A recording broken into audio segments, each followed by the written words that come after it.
வேலூர் உத்தர காவேரி ஆற்றில் வெள்ளப்பெருக்கு ஏற்பட்டுள்ளதால் 3 தரைப்பாலங்கள் நீரில் மூழ்கியுள்ளன. இதனால் 15க்கும் மேற்பட்ட கிராமங்களுக்கு போக்குவரத்து தடைப்பட்டுள்ளது குறித்து அப்பகுதி மக்களிடம் எமது செய்தியாளர் பிரீத்குமார் நிகழ்த்திய கலந்துரையாடலை காணலாம்.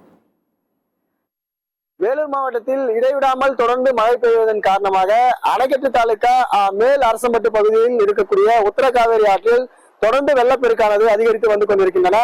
இந்த வெள்ளப்பெருக்கின் காரணமாக சுமார் 4 தரைப்பாலங்கள் துண்டிக்கப்பட்டிருக்கின்றன. நாம் தற்போது இருக்கக்கூடிய பகுதி ஒடுக்கத்தூர் பகுதியில் தான் இருக்கின்றோம். இந்த பகுதியில் இருக்கக்கூடிய பொதுமக்கள் நம்முடன் இருக்கின்றார். அவரிடம் கேட்போம்.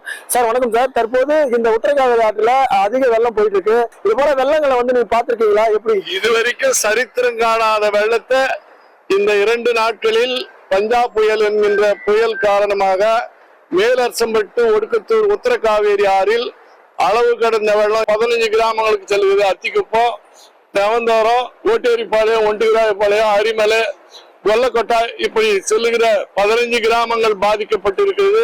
இதுவரை சரித்திரம் காணாத வெள்ளம் இந்த ஆற்றின் வழியாக உத்தர காவேரி ஆறில் இருந்து வருகிற ஒடுக்கத்தூர் டு மேலரசம்பட்டு, இந்த ஒடுக்கத்தூரிலிருந்து நேமந்தோரம், அத்திக்குப்பம் வழியாக 15 கிராமங்கள் செல்லுகின்ற பொதுமக்கள் ஏராளமான ஆடு மாடுகள் வைத்துக் கொண்டிருக்கிறார்கள். அதனால் அவர்களுக்கு எந்த விதமான ஆபத்து இல்லாமல் உடனடியாக இந்த பாலத்தை அரசுக்கு தெரிவித்து இந்த மேம்பாலம் கட்டுவதற்கு வேண்டிய வழிமுறைகளை செய்ய வேண்டும் என்று இந்த பொதுமக்கள் விரும்புகிறார்கள். ஐயா, அதே போல நீங்க இதே பகுதியை சேர்ந்தவங்க, இதை பத்தி நீங்க சொல்லுங்க. இந்த வெள்ளத்துல நிறைய ஊர்கள் பாதிக்குது. இதனால உடனடியா இதை முன்ன நின்று இதை பிரிட்ஜ் தரப்பாலம் கட்ட வேண்டும்.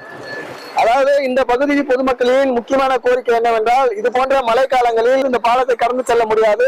10 கிலோமீட்டர் தொலைவிற்கு சுற்றி செல்லக்கூடிய நிலை தான் இருக்கின்றது. ஆகவே பாலம் ஒன்று, உயர்மட்ட பாலத்தை ஒன்று அமைத்து தர வேண்டும். ஆகவே அந்த பகுதியில் இருக்கக்கூடிய பொதுமக்களுக்கு தேவையான அனைத்து வசதிகளையும் செய்து தர வேண்டும் என இந்த பகுதி பொதுமக்கள் கோரிக்கை வைத்துள்ளனர். சத்தியம் தொலைக்காட்சிக்காக ஒளிப்பதிவாளர் சுதாகருடன் பிரீத்குமார்.